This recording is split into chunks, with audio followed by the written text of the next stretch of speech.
congratulate the King of the World organizers for having this fabulous and new look of King of the World. And I like the guys wearing white and yellow and gold. They're standouts.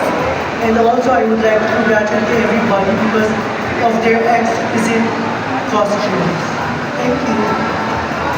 I hope you don't mind. Since we have an audience naman who named yung nakita niyang best. If you don't mind, pwede po ba natin pangalanan sino po yung nakita niyang pinaka-the best for today? Secret. Sige, I respect that. Thank you.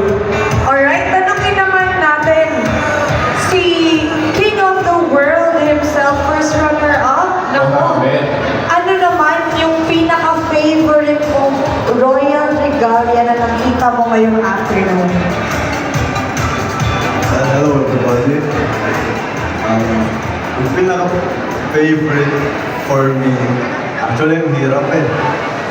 Halos lahat ng costume ang gaganda. Pero for me, may white din. Like, I feel like white is really nice on the eyes to see. But I'll leave it to that. I'll leave that white. And all of the kings did great tonight. I want to congratulate all of you and wish you good luck on your journey. Alright, thank you so much. Gab, I have here. Oh, I suddenly misjudging by the way. So, magkumaring nag-judge din ako. Sir, what's your name po? Roy Aquino po. Hello, Sir Roy Aquino. Sir, just want to know, nahirapan ka habang isa-isa silang lumalabas?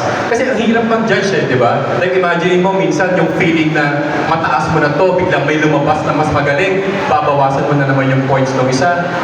Ayun ba yung naramdaman mo?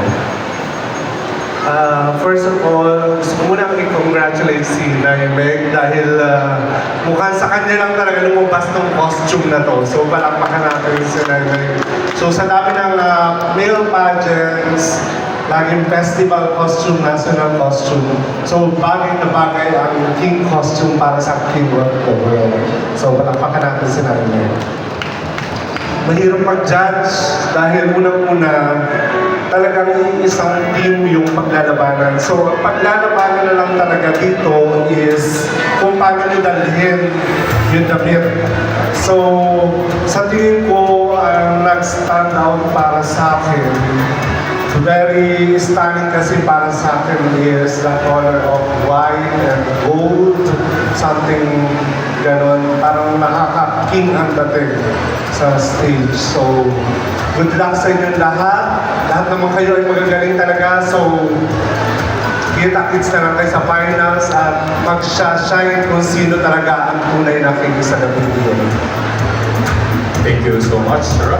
Alright, dito na